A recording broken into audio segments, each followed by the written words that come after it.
মূলত আমার মনে হয় খুব বেশি দিন হয়নি এই প্রোগ্রামের উদ্যোগ নেওয়া হয়েছে।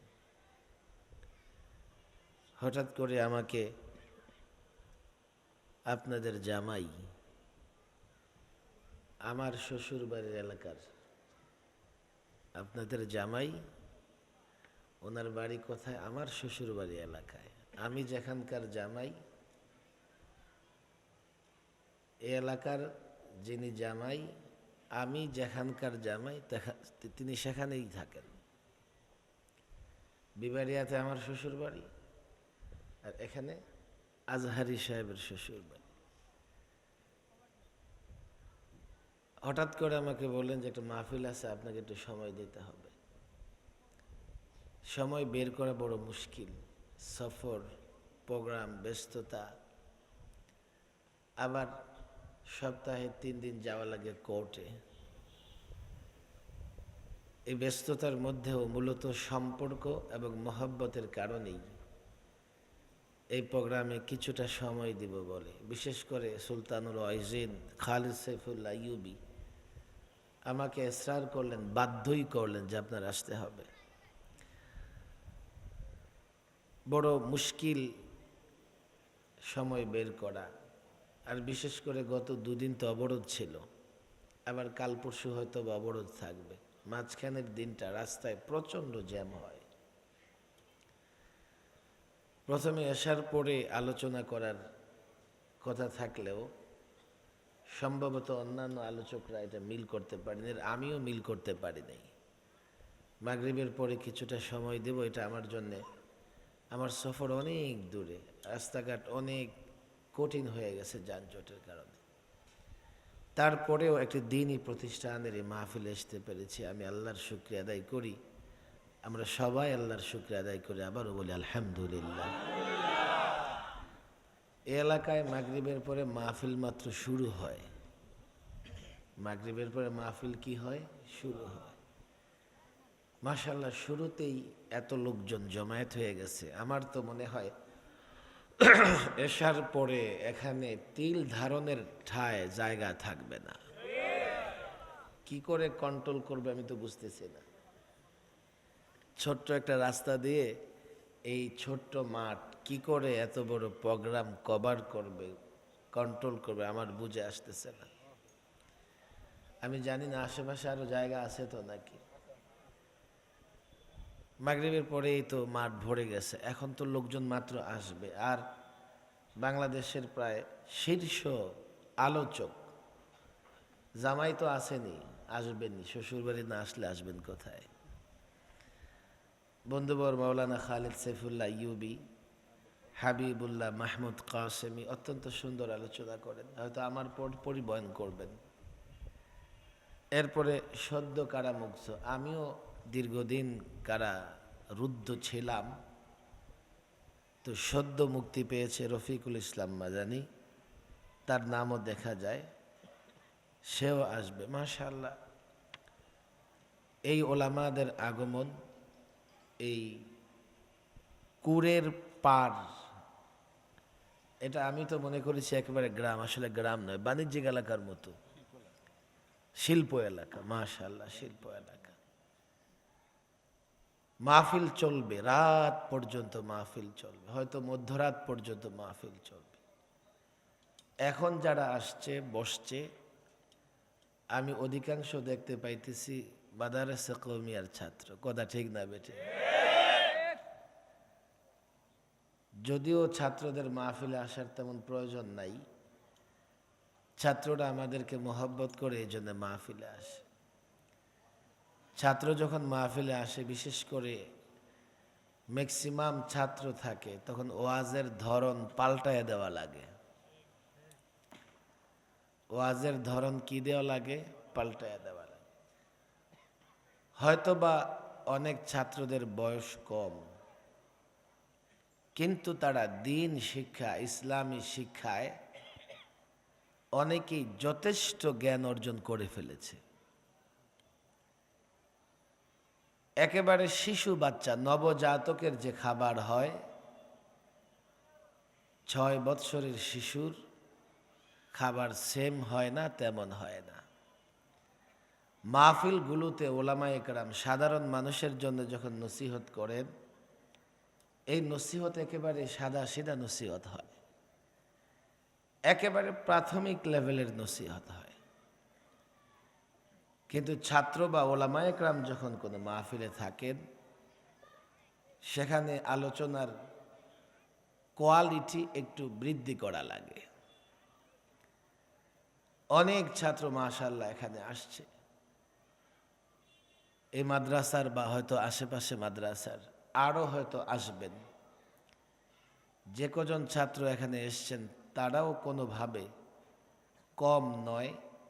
এই ছাত্রগুলো যদি তৈরি হয়ে যায়, তারাই যদি দ্বীনের সৈনিক হয়ে যায়, তারাই যদি দ্বীনের খেদমতের জন্যে নিজেকে উপযুক্ত করতে পারে, দ্বীনের খেদমতের জন্যে নিজেকে তৈরি করতে পারে এবং পরবর্তীতে নিজেকে দ্বীনি খেদমতে নিয়োজিত করতে পারে, আমি তো মনে করি এখানে যে ছাত্ররা আছে ওরা বাংলাদেশের এই ভূখণ্ডে দ্বীন প্রচারের জন্য যথেষ্ট। যুবকরাও আসতেছে, আমি অনুরোধ করব, আমি রাস্তায় প্রচুর লোকজন দেখে এসেছি, এই তো যুবকরা আসছে, দাঁড়ায় আছে, আসলে বাবা বসো বসো, যেটুকু জায়গা আছে বসে পড়ো, তোমরা এলাকার খুব মেহনতি যুবক। আমি যদ্দূর জেনেছি এলাকার সব ছেলে পেলে যুবকরা কাজ করে, কথা ঠিক না বেঠিক? যেহেতু শিল্পাঞ্চল, এখানে মনে হয় কি বেশি সেক্টর কি বলে, কাপড় ডাইং না, ডাইং, তারপর আর কি আছে, কি তৈরি হয়, লুঙ্গি তৈরি হয় নাকি, সমস্ত কাপড় তৈরি হয়। তাহলে তো এই জায়গায় মাহফিল আসলে কপাল খুলে যাবে। সব কাপড় তৈরি হয়, যাওয়ার সময় ট্রাক ভাড়া করে কাপড় নিয়ে যেতে হবে। এই যুবকরা বসো, একেবারে সামনে আসো, ডান দিকে বাদ দিকে আসো। না আমি বলতেছি, অন্যদের বলতে হবে না। যুবকদের আবার একটু কড়াকড়ি বলে মাহফিলই শুনুন না, যাই আপনি মাহফিল বয়ানে করেন। সেন্সিটিভ বিষয় যুব সমাজকে কন্ট্রোল করা। যুবকরা যখন মাহফিলে আসে আমার বড় ভালো লাগে। কেন ভালো লাগে জানেন? তাদের গান বাদ্য যেখানে হয়, নাটক সিনেমা যেখানে প্রদর্শন করা হয়, যাত্রা যেখানে হয়, সেখানেও এক শ্রেণীর যুবক গিয়ে ভিড় জমায়, কথা ঠিক কিনা? আরেক শ্রেণীর যুবক মাহফিলে আসলে আমরা মনে করি এই যুবকেরা ইসলামের পক্ষে, মসজিদের পক্ষে, মাদ্রাসার পক্ষে। এই জন্য যুবকরা, আমি অনুরোধ করি, আমার মাইকের আওয়াজ যত দূর যায়, আমি যুবকদের অনুরোধ করি তোমরা আসো। একদিনের মাহফিলই তো, একদিনের মাহফিল। তোমরা এটা চিন্তা করো না যে এশার পরে আসবে। এশার পরে আসলে মুহূর্তের মধ্যে 9টা 10টা বেজে মাহফিল শেষ হয়ে যাবে। যুবকরা মাহফিলে আসলে এই জন্যেই আমার ভালো লাগে, অন্যায় কাজে সময় ব্যয় করার সামর্থ্য থাকা সত্ত্বেও অন্যায় কাজ ছেড়ে সওয়াব অর্জনের জন্য মাহফিলে চলে এসছে। আমাদের মুরব্বী বয়স্ক যারা আছেন, এর মানে এই না তাদেরকে আমি হায় প্রতিপন্ন করছি। মাশাআল্লাহ, আমাদের বুজুর্গ, দাড়ি পাকা মুরব্বী যারা আছেন, তাদের এই মাহফিলে আসা, মাহফিলে বসা, এটা আমাদের জন্য অত্যন্ত বরকতের। তবে যুব সমাজ যদি বিনষ্ট হয়ে যায়, সেই সমাজকে আর কন্ট্রোল করা যায় না। সেই সমাজ এতটাই অপরাধ প্রবণ হয়, সেখানে ভালো মানুষ বসবাস করার মতো পরিবেশ থাকে না। ছোট্টকালে আমরা কৌতুক শুনেছি, মজার কৌতুক। 3 বন্ধু হাঁটতেছে, একজন অন্ধ, চোখে দেখে না, আরেকজন ল্যাংড়া, আরেকজন ফকির। অন্ধ বলে, এই দেখ দেখ দেখ, আকাশে কত সুন্দর চাঁদ দেখা যায়। ল্যাংড়া বলে, দিমু একটা লাথি, এই দুপুরবেলায় আকাশে চাঁদ দেখা যায়? ফকির বলে লাথি দে যা লাগে আমি দেব। এমন কথা আছে না নাই? যুবকের তার মাসলে পাওয়ার আছে, তার মেধা মস্তিষ্ক শক্তি সামর্থ্য। এই যুব সমাজ যদি ঠিক হয়ে যায় তাহলে যে কোনো সমাজ ঠিক হতে বাধ্য। কথা ঠিক না বেঠে? আর ছাত্র আলেম ওলামা যারা আসছে, আমি প্রায় একটা কথা বলি, আমি পাবলিক মাহফিল বেশি একটা পছন্দ করি না। সময় নষ্ট হয়, ফায়দা কম হয়। হ্যাঁ, মাহফিলগুলো দরকার। আলহামদুলিল্লাহ এক শ্রেণীর আলেমও তৈরি হয়ে গেছে যারা যথেষ্ট মাহফিলও করতে পারে। দরকার, মাহফিলের চাইতে ওয়াজের চাইতে বড় দরকার হচ্ছে তালিমের। আর তালিম গ্রহণ করে মাদ্রাসার ছাত্র আলেম ওলামারা, ওয়াজ নসিহত গ্রহণ করে সাধারণ মানুষ যুবকরা। আমি মেহনত ছাত্র এবং আলেমদের পেছনে করতে চাই। কেন জানেন? মরুভূমিতে যতই বৃষ্টি পড়ুক কোনো কিছুই উৎপাদন হবে না। আর ছোট্ট একটা চারা গাছে একটু একটু পানিও যদি দেওয়া হয়, একটা সময় এই চারা গাছ বিশাল বৃক্ষে পরিণত হবে। এক একটা ছাত্র মক্তবে হেফজখানে আসছে, ওরা একটা চারা আস্তে আস্তে বড় হবে, বৃক্ষে পরিণত হবে। ওরা আস্তে আস্তে বড় হবে, আলেমে পরিণত হবে। এক এক আলেম এক এক এলাকায় হেদায়েতের জন্য যথেষ্ট হয়ে যাবে। এই যে লাইট দেখতেছেন জ্বলতেছে, কোনো এলাকায় যদি রাস্তায় এমন একটা লাইট লাগানো থাকে, অন্ধকার রাতেও সেই এলাকা দিয়ে চলাচল করতে কোনো কষ্ট হয় না। কোনো এলাকায় যদি কোনো একজন আলেম থাকে, যত দুর্যোগ বিপদ যত সংকট আসুক না কেন, ওই এলাকার লোকদের দ্বীনের উপরে চলতে কোনো কষ্ট হয় না। এই জন্য আমি ছাত্রদের প্রায়ই বলি, দেখো বনি ইসরায়েল আল্লাহ তাবারক ওয়া তাআলা গ্রামে গ্রামে নবী পাঠিয়েছেন। গ্রামে গ্রামে নবুয়তের দরজা বন্ধ হয়ে গেছে। রসুল মুহাম্মদ আরবি খাতামুন নবীন, এখন আর নবী আসবে না। আর ওলামাদেরকে সমস্ত আম্বিয়াদের উত্তরাধিকারী ঘোষণা করা হয়েছে। ভালো করে বুঝো, বনি ইসরায়েলে গ্রামে গ্রামে নবী এসছে, এখন গ্রামে গ্রামে আম্বিয়াদের ওয়ারেস উত্তরাধিকারী তৈরি হবে। যে এলাকায় তোমার জন্ম, মনে রাখতে হবে সে এলাকায় তুমি নবীদের ওয়ারেসের দায়িত্ব পালন করবে। যে এলাকা থেকে আল্লাহ তোমাকে নির্বাচন করেছে, মনে রেখো নবুয়তের দরজা চালু থাকলে ওই এলাকায় একজন নবী আসতো।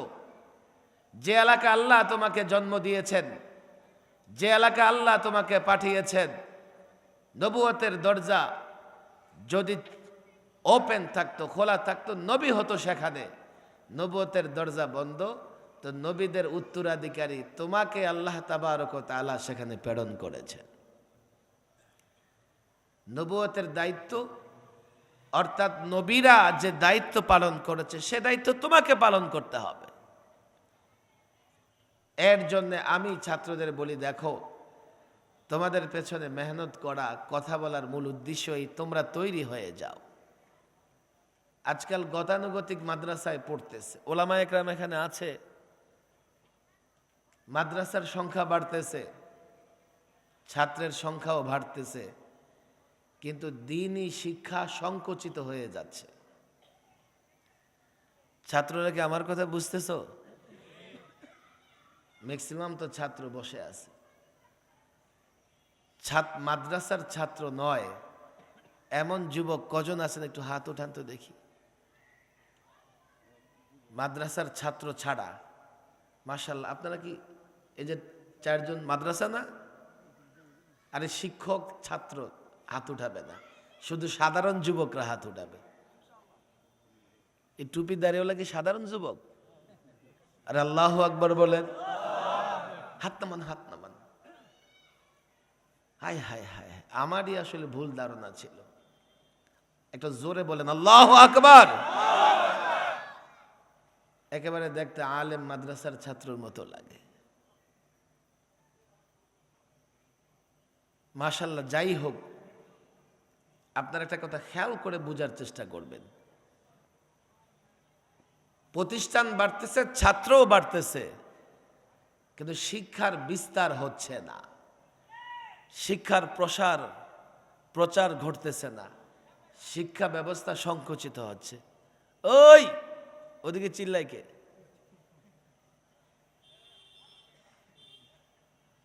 আরে ওরা কি স্টেজে বসাই দেওয়ায় না? ওই বেটা, আবার ওরা স্টেজে বসাই না, ওদিকেও আবার ওদিকে বসে। এদিকে আসো, এটা কি, আসো। ওদিকে থাকলে আবার চিল্লান দিয়ে উঠবো।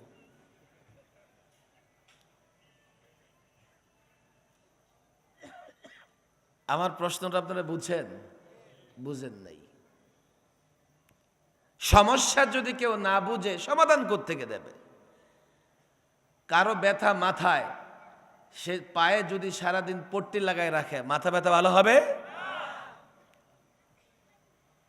অধিকাংশ এখানে দাড়িওয়ালা টুপিওয়ালা দেখে দেখে একটু বাতাস করে, দেখে তো আল্লাহওয়ালা বুজুর্গই মনে হচ্ছে। প্রশ্ন বুঝেন। আলেমদের বলি, আমি একদিন চিন্তা করে এই কথা বলছি এমন না। রাতের পর রাত বন্দি জীবনে দিনের পর দিন আমি চিন্তা করেছি। চিন্তা করে আমার মনে হয়েছে যে আমরা ইসলামী শিক্ষার বিস্তার ঘটাইতে পারি নাই।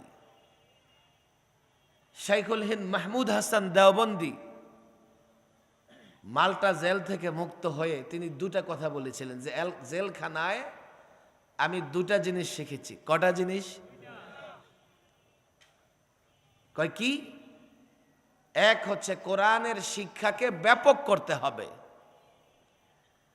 দুই, ওলামাদের মধ্যে আপোষে ইখতিলাফ দূর করতে হবে। ওলামাদের মধ্যে যেন কোনো ইখতিলাফ না থাকে। মুফতি শফি সাহেব লিখেন বা গালিবান হাকিমুল উম্মাহ বলেন যে আসলে ইখতিলাফ হচ্ছে কোরআন ছেড়ে দেওয়ার কারণেই।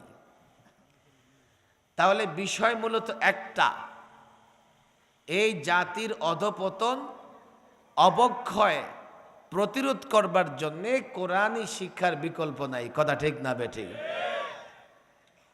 মাদ্রাসা হচ্ছে, ছাত্র বাড়ছে, কিন্তু কোরআনই শিক্ষার বিস্তার ঘটতেছে না। আলেমরা বলবেন হুজুর আপনি তো বলতেছেন আমরা এটা বুঝি না, আমাদের সামনে বিষয়টা স্পষ্ট না। বাংলাদেশে আরেকটা মাদ্রাসার শিক্ষা ব্যবস্থা আছে, এটা কি বলে? বলেন বলেন, কি বলে? আলিয়া মাদ্রাসার সংখ্যাও বাড়তেছে, ছাত্রও বাড়তেছে। কেমনে বুঝবেন? প্রত্যেক বছর দেখবেন দাখিল পরীক্ষার্থী, আলেম পরীক্ষার্থী, ফাজেল পরীক্ষার্থী, কামেল পরীক্ষার্থীর সংখ্যা বাড়তেছে। নতুন নতুন প্রতিষ্ঠান এমপিওভুক্ত হচ্ছে, সরকারি বেতন ভাতা পাচ্ছে, কিন্তু খেয়াল করে দেখেন এখন আর আলিয়ায় পড়ে কেউ আলেম হতে পারে না। দাখিল পাশ করে কোরআন শরীফও শুদ্ধ হয় না। এমনকি মাদ্রাসাগুলোতে ঢুকলে বোঝা যায় না স্কুলে ঢুকছি না মাদ্রাসায় ঢুকছি। কথা ঠিক না বেঠে? মাদ্রাসা বাড়তেছে, ছাত্র বাড়তেছে।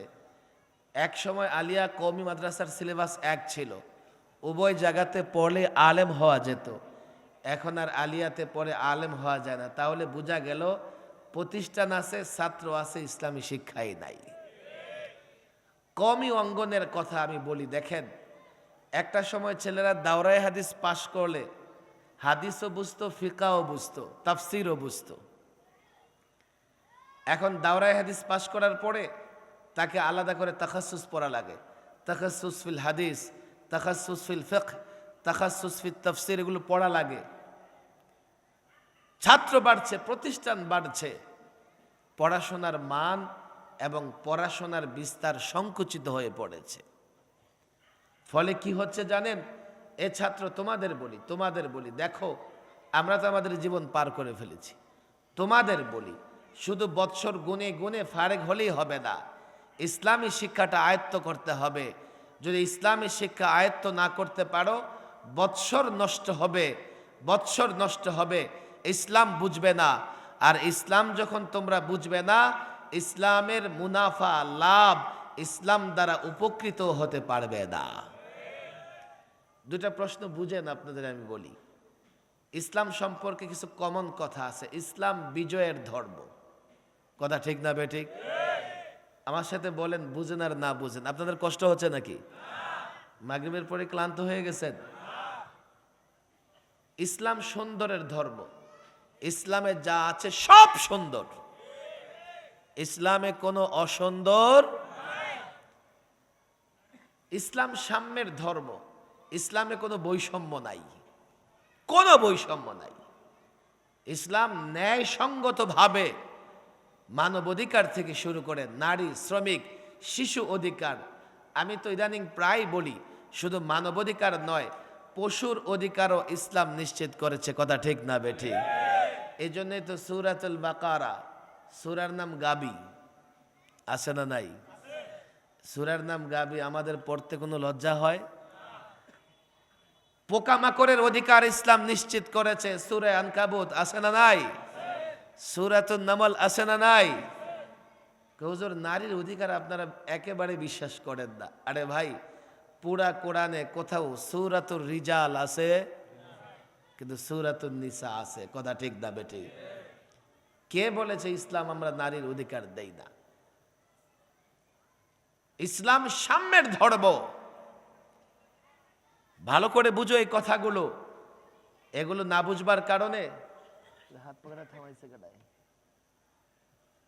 অলস ল্যাংরা কানা লুংরা কোথা থেকে এসে? ভালো যুবক দেখে হাত পাখা বাতাস কর, বাতাস কর।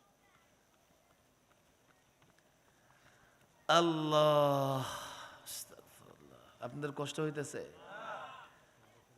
আমার এটা ব্যক্তিগত মাজবুরি হয়েছে কি, জেল থেকে বের হওয়ার পরে ঘামলে আমার প্রেশার লো হয়ে যায়।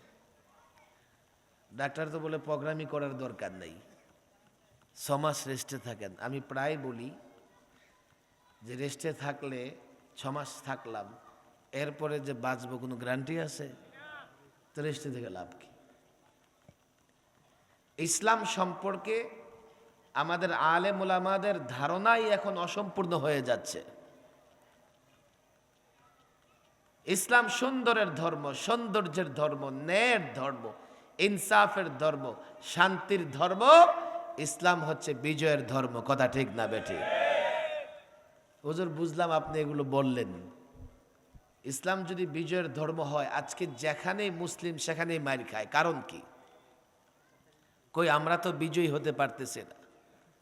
2, ইসলাম দুনিয়া আখেরাত উভয় জগতের কল্যাণের ধর্ম, কথা ঠিক না বেঠিক? এখন ইসলাম উভয় জগতের কল্যাণের ধর্ম হলেও আপনারা তো বলেন তো মানুষ ইসলাম মানে না কেন?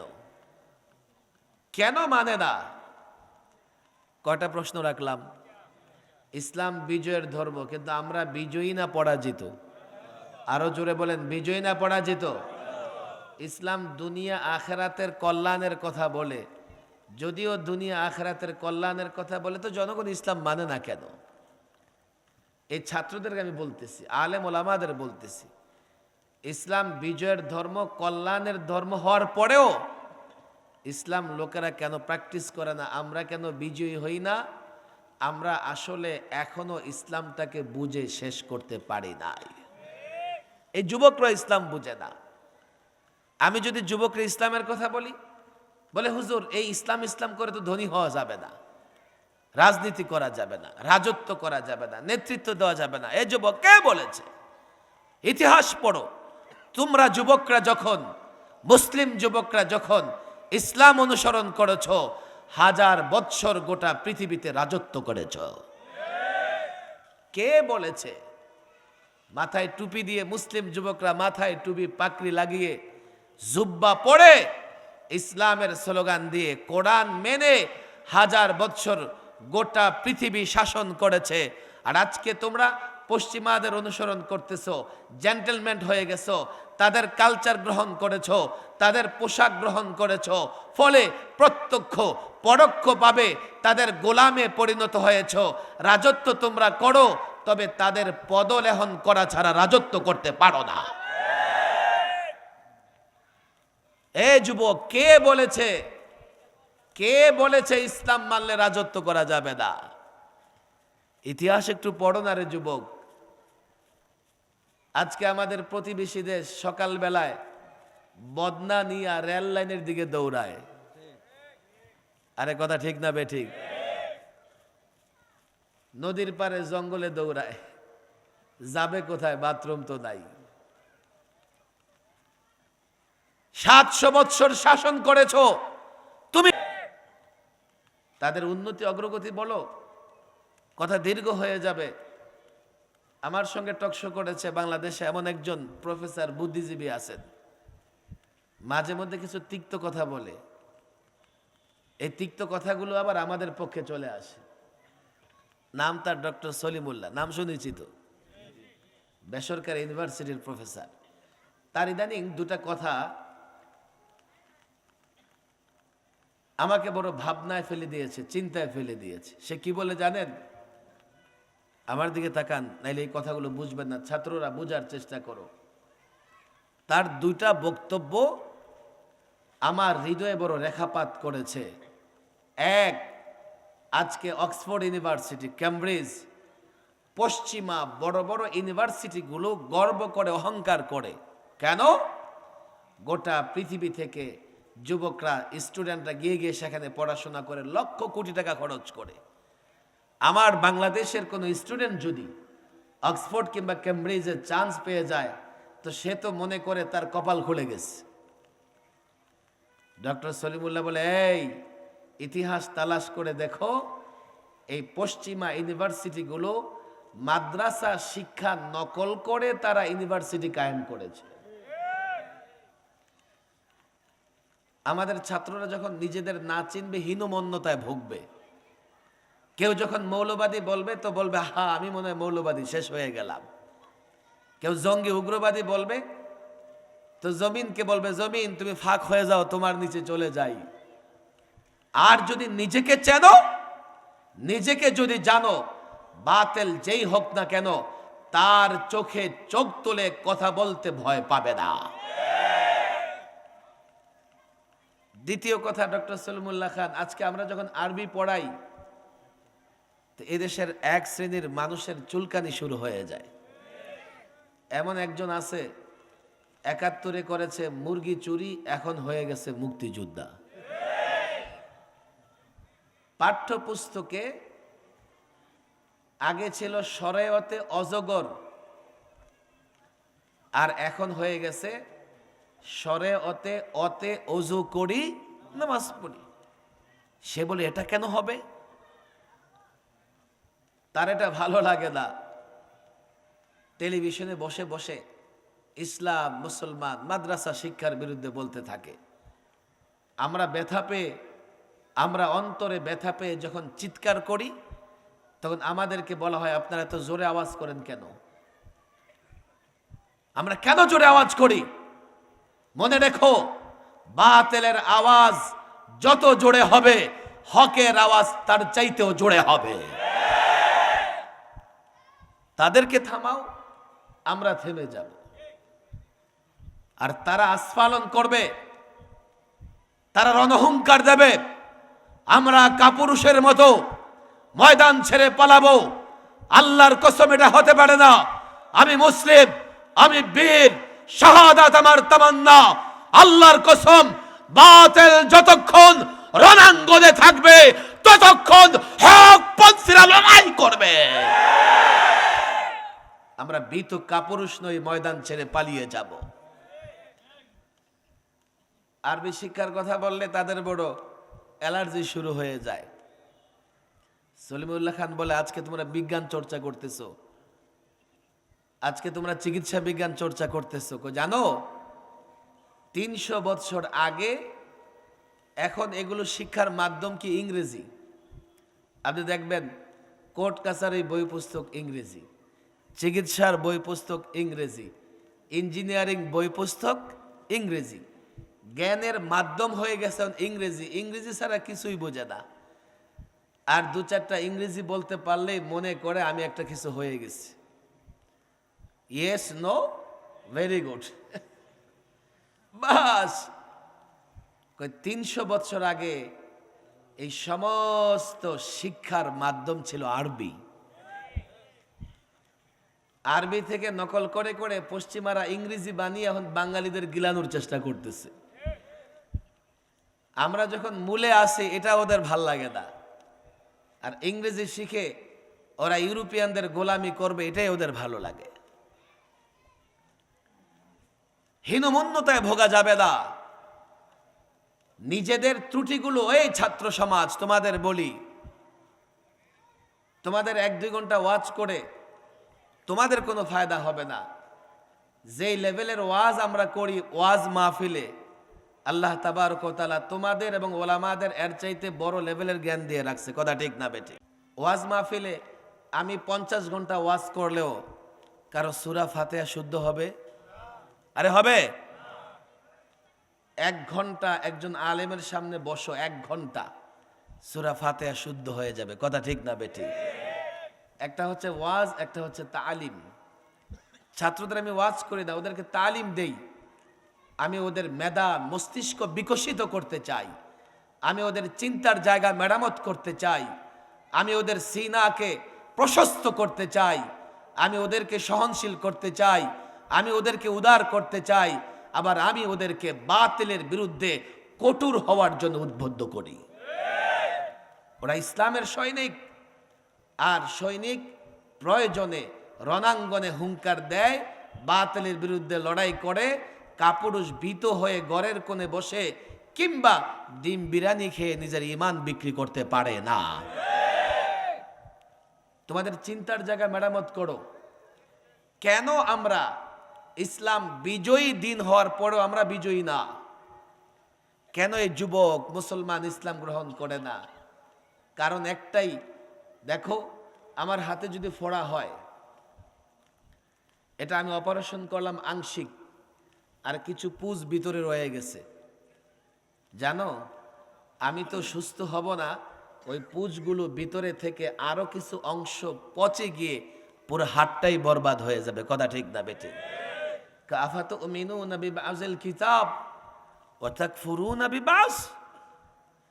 বিজয়ী এই জন্যই আমরা নই যে আমরা আসলে পূর্ণাঙ্গ ইসলামকে মেনে চলি। আমরা কিভাবে ইনকিলাব করব, বিপ্লব করব? আমাদের সামনে পূর্ণাঙ্গ ইসলাম নাই। 2 নাম্বার, আমরা দাওয়াতের মাধ্যমে এ জাতির যুবক ঘরে ঘরে ইসলামের পূর্ণাঙ্গ ব্যবস্থা জাতির সামনে তুলে ধরতে পারি নাই। ছাত্র আলেম ওলামা এখানে আছে, আমাদের ব্যর্থতার 2টা জায়গা, নিজেরা পূর্ণাঙ্গ ইসলাম বুঝি না, দ্বিতীয়ত দাওয়াতি কাজ যখন করি পূর্ণাঙ্গ ইসলামের দাওয়াতি কাজ আমরা করি না। আরে ভাই, আমি যখন নামাজে দাঁড়াই, আমার পেছনে ইমামতি যারা আমার পেছনে আমাকে ইমাম হিসেবে নিয়ত করে, ভালো করে বুঝবেন, আমি যতগুলো সেজদা করি ততগুলো সেজদা করে, একটা বেশি করলেও করে। কেরাত যতক্ষণ পড়ি সে ততক্ষণ দাঁড়ায় থাকে, আমার সঙ্গে রুকু করে, ভালো করে বুঝবেন। আমার আগে যেতে চায় না, আমার আগেও সালাম ফিরে না। কেন জানেন? সে জেনেছে ইমামের ইত্তেবা না করলে নামাজ হবে। কিন্তু এই লোকটাই যখন দোকানে যায় তখন আর আমার কথা মানে না। আবার এই লোকটাই যখন রাজনীতি করে আমার কথা তো মানেই না, আবার আমার বিরুদ্ধে স্লোগান দেয়। কথা ঠিক না বেটি? আমি তাকে বুঝাইতে পারি নাই যে ভাই, ইসলাম তো আমার ব্যক্তিগত সম্পদ নয়। হে যুবক, ইসলামে আমার যতটুকু অংশ তোমারও ততটুকু। আমি ইসলামের মালিকানা নাই। কেন তুমি ইসলামের দায়িত্ব আমার উপর ছেড়ে দেবা? তুমি মুসলিম, ইসলামটা তোমার। ব্যবসায়ী, ইসলাম তোমার। চাকরিজীবী, ইসলাম তোমার। ব্যবসায়ীরা কি মনে করে? ইসলাম মানলে মনে হয় ধনী হওয়া যাবে না। মিথ্যে কথা। ইসলাম মানলেও আল্লাহ সম্পদ দিতে পারেন। কথা ঠিক না বেঠিক? বলবেন হুজুর, আপনারা শুধু ওয়াজ মাহফিলে ত্যাগ, তিতিক্ষা, কুরবানি, মাইর খাওয়া এগুলোর কথা কেন বলেন? সাহাবাদের কষ্ট দুঃখের কথা কেন বলেন? আপনারা ধনী ধনী সাহাবাদের ইতিহাস কেন বলেন না? এ মুসলমান, আমরা দুঃখ কষ্টের কথা এই জন্যই বলি, যদি ইসলামের পথে চলতে গিয়ে দুঃখ কষ্ট আসে তারপরেও ইসলাম ছাড়া যাবে না, এই জন্যই দুঃখ কষ্টের কথা বলি। ইসলাম মানলেই দুঃখ কষ্টে থাকতে হবে এমন নয়। আল্লাহ যাকে সম্পদ দেবার তাকে সম্পদ দেবে, তবে ইসলামের সঙ্গে যদি সম্পদ আসে দুনিয়াতেও শান্তি আসবে, পরকালেও শান্তি আসবে। কথা ঠিক না বেঠিক? রাজনীতি করে আজকাল তো এমন হয়ে গেছে, দেখেন আমি তো প্রায় বলি, এটা মুরব্বীরা এখানে আছে, আগে যেই দলই স্লোগান দিত শুরু করতো নারায়ে তাকবীর দিয়া। কথা ঠিক না বেঠিক?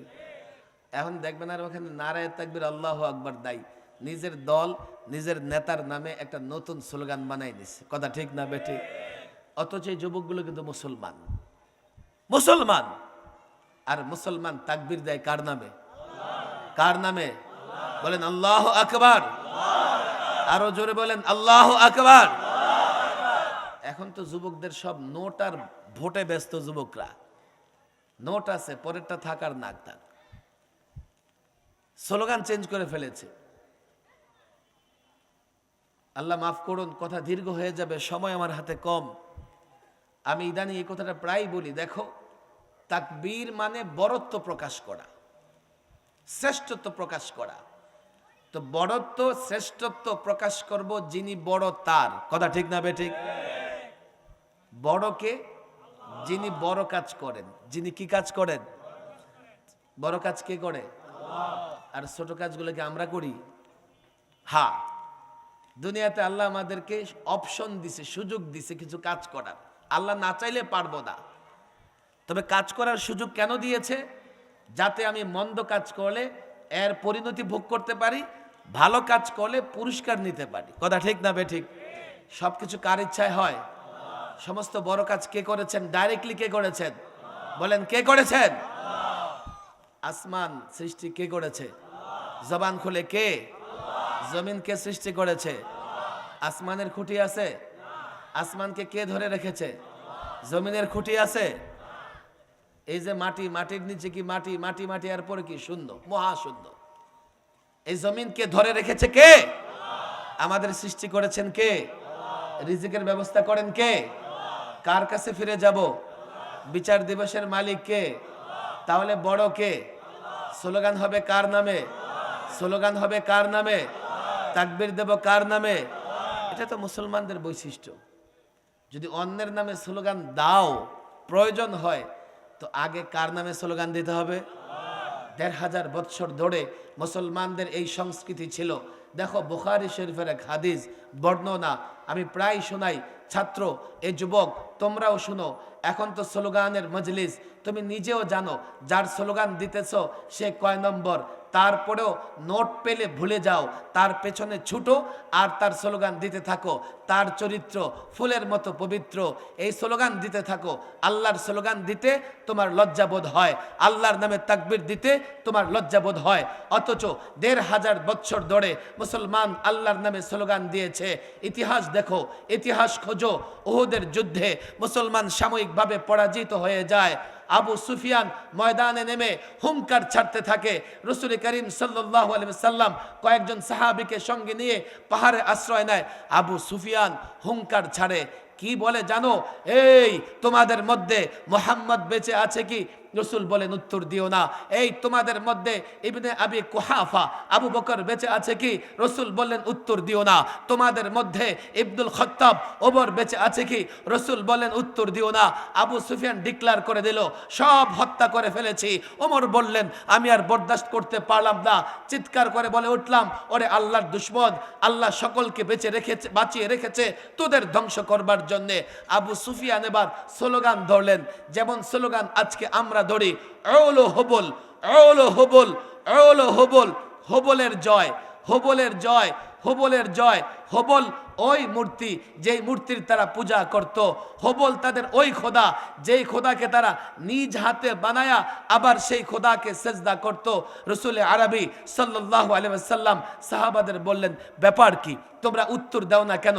সাহাবীরা বললেন, ইয়া রাসূলুল্লাহ, কি উত্তর দেব? রসুল বললেন, বলো আল্লাহু আল্লাহু আ'লা ওয়া আজাল। বলো আল্লাহ বড়, আল্লাহ সম্মানিত। আমরা বলি আল্লাহ, বলেন আল্লাহ, অর্থ কি?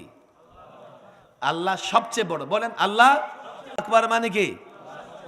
আল্লাহ বড় নয়, আল্লাহ, বলেন আল্লাহ, আল্লাহ, আল্লাহু আকবারু মিন কুল্লি শাই, সবচেয়ে আল্লাহ বড়। এবার আবু সুফিয়ান আরেকটা স্লোগান ধরলেন। কি স্লোগান? ইন্না লানাল উজ্জা ওয়ালা উজ্জা লাকুম। ওই আমাদের উজ্জা আছে, তোমাদের উজ্জা নাই। আমরা শক্তিশালী, বিজয়ী হয়েছি, আমাদের উজ্জা আছে। উজ্জা আমাদেরকে সহযোগিতা করেছেন। উজ্জা ওদের আরেকটা মূর্তি, যে মূর্তির ওরা পূজা করত, মূর্তিকে সেজদা করত। কথা ঠিক না বেঠিক? রসুল বলেন, ও সাহাবারা উত্তর দাও না কেন? কে রাসূলুল্লাহ, কি উত্তর দিব? কয় উত্তর দাও, আল্লাহু মাওলানা ওয়ালা মাওলা লাকুম। আল্লাহ আমাদের অভিভাবক, তোমাদের কোনো অভিভাবক। নিজ হাতে তৈরি জিনিস আবার তোমার অভিভাবক, তোমার খোদা, তোমার স্রষ্টা কেমনে হয়? বরং তুমি না তার স্রষ্টা। কথা ঠিক না বেঠিক? যালিকা বিআন্নাল্লাহা মাওলাল্লাযীনা আমানু ওয়া আন্নাল কাফিরিনা লা মাওলা লাহুম। আমাদের মাওলা কে? আরো জোরে বলেন কে? আরো জোরে বলেন কে? ১৫০০ বছর ধরে এই স্লোগান মুসলমান দিয়ে আসছে আল্লাহর নামে। কেন জানো না? তুমি তো মুসলিম, তুমি বলতে পারো হুজুর নোংরা কাজে কেন আল্লাহর স্লোগান দেব? আমি বলি, মুসলিম হয়ে নোংরা কাজ কেমনে করো? ছেড়ে দাও। কোন মুসলমান নোংরা কাজ করতে পারে না। না না না, তোমাকে পশ্চিমারা শিখিয়ে দিয়েছে। তোমাকে সেকুলার ধর্ম নিরপেক্ষতার নামে বেঈমান বানানোর ষড়যন্ত্র করছে। এর জন্য আল্লাহর নামে স্লোগান দিলে তোমাকে মনে হয় মৌলবাদী হয়ে গেছো, সাম্প্রদায়িক হয়ে গেছো, তুমি উগ্রবাদী হয়ে গেছো। এই শিক্ষা পশ্চিমারা তোমাকে দিয়েছে। আল্লাহর কসম, ১৫০০ বছর ধরে আমরা আল্লাহু আকবার স্লোগান দিয়েছি। এ যুবক, এ বৃদ্ধ, ছাত্র, আলেম, শোনো, যখন মুসলিম যুবক আল্লাহর নামে স্লোগান দিয়েছে, যখন মুসলিম যুবক আল্লাহর উপর ভরসা করে ময়দানে অবতীর্ণ হয়েছে, কাফের, বেঈমান, তাগুত মুসলমানদের মোকাবেলায় এক মুহূর্ত টিকতে পারে নাই। আর যখন মুসলমান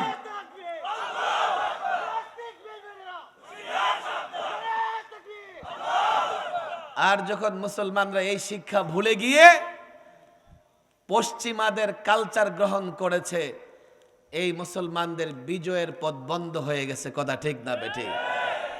দুটা কাজ করতে হবে। ইসলামকে ধারণ করো। আমি দল ও মত নির্বিশেষে সকল যুবককে বলি, তোমার ইজ্জত, তোমার সম্মান, তোমার শান্তি ইসলামে। ইসলাম ধারণ করো, তুমি শান্তিতে থাকবে। ইসলাম ধারণ করবে না, দুনিয়া আখিরাতে কোথাও শান্তিতে থাকবে না। এই ছাত্রদের কাছে আমার যে প্রত্যাশা, ওলামাদের কাছে, নিজেরা ইসলামকে বুঝো, জাতির সামনে পূর্ণাঙ্গ ইসলামের তালিম দাও। তুমি যখন জাতিক ইসলামের কথা বলবে, তো জাতি তোমাকে কিছু প্রশ্নও করবে, হুজুর এই যুগে ইসলাম চলে না। এখন বিজ্ঞানের যুগ, দেখেন মঙ্গল গ্রহে প্লট বিক্রি হয়, লোকেরা চাঁদের দেশে বদনা নিয়ে দৌড়ায়। যারা বদনা নিয়ে দৌড়ায় ওরাও চাঁদের দেশে যায়। কথা ঠিক না বেঠিক? এই যুগে ইসলাম কি চলে? তোমার কাজ হচ্ছে পূর্ণাঙ্গ ইসলাম জানবে, একদিকে ইসলাম রাখবে, আরেক দিকে প্রচলিত তন্ত্র মন্ত্র এগুলো রাখবে। আল্লাহর কসম, প্রচলিত তন্ত্র মন্ত্র ওলারা তাদের মতের পক্ষে একটা যুক্তি দিতে পারলে তুমি ইসলামের পক্ষে 1000টা যুক্তি দিতে পারবে। আর এর জন্য তোমাকে পড়াশোনা করতে হবে। কিতাবের অভাব নাই, কিন্তু পড়াশোনাকারী নাই। পড়াশোনা করনে বলা নাই। এই জন্য আমি বলেছি মাদ্রাসা শিক্ষা সংকুচিত হচ্ছে। যেই মাদ্রাসা শিক্ষা, দ্বীনি শিক্ষা, গোটা দুনিয়াকে পথ দেখিয়েছে। আজকে সেই শিক্ষায় শিক্ষিতরা ঘরের কোণে বসে থাকে, জাতির নেতৃত্ব দিতে পারে না। সংকুচিত হয়ে যাচ্ছে আমাদের শিক্ষা।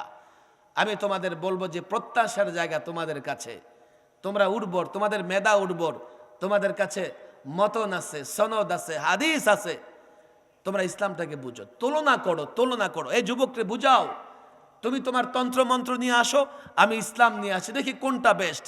ইসলাম যদি বেস্ট হয় তাহলে ইসলাম কেন মানবে না? ইসলাম যদি ন্যায়ের হয় ইসলাম কেন মানবে না? ইসলাম যদি সাম্যের হয় ইসলাম কেন মানবে না? ইসলাম যদি সবার অধিকারের কথা বলে ইসলাম কেন মানবে না? দলিল নয়, শুধুমাত্র যুক্তির সাহায্যে জাতিকে বুঝাবো তো আমরা ইনশাআল্লাহ। আলেম ওলামার ছাত্ররা ওয়াদা করো, ওয়াদা করো, ইসলাম পরিপূর্ণ ইসলাম জানবে তো ইনশাআল্লাহ, জানবো তো ইনশাআল্লাহ। ইসলাম দিয়ে জাতিকে ইসলাম বোঝানোর চেষ্টা করবো তো ইনশাআল্লাহ। তাহলে আমাদের এই মাদ্রাসা শিক্ষার ঘরে ঘরে প্রসার ঘটবে, আমরা সফল হব, আমাদের সামাজিক শক্তি বৃদ্ধি পাবে। দেখো, আমি জানি না শব্দগুলো তোমাদেরকে বুঝাইতে পারতেছে কিনা। সামাজিক শক্তি আসল, সামাজিক শক্তি আসল। ক্ষমতায় যে থাকে থাকুক, দেশের জনগণ, যুবক, সাধারণ মানুষ যদি আমার পক্ষে থাকে, আমাকে আঘাত যতই করবে ইসলামের খুশবু ততই ছড়াবে। ফুলকে ফুলকে ধূলিসাৎ করে দেওয়া যায়, পদদলিত করা যায়, কিন্তু ফুলের ঘ্রাণকে কেউ আবদ্ধ রাখতে পারে না। ইসলাম ধারণ করো, হয়তোবা জুলুম আসবে, টর্চার আসবে, কিন্তু ইসলামী শিক্ষা বিস্তারকে কেউ ঠেকাতে পারবে না। আল্লাহ তাবারক ওয়া তাআলা এই মাদারেসে দিনিয়াকে কবুল আর মঞ্জুর করুক। ছাত্র যারা এখানে আসছে তাদের কাছে আমার এই আবদার যেন আল্লাহ তাবারক ওয়া তাআলা তাদের মাধ্যমে করিয়ে নেয়, সেই তৌফিক আমাদের সকলকে দান করুন। ওমা তৌফিকি ইল্লা বিল্লাহ ওমা আলাইনা ইল্লাল বালাগ। জাযাকাল্লাহু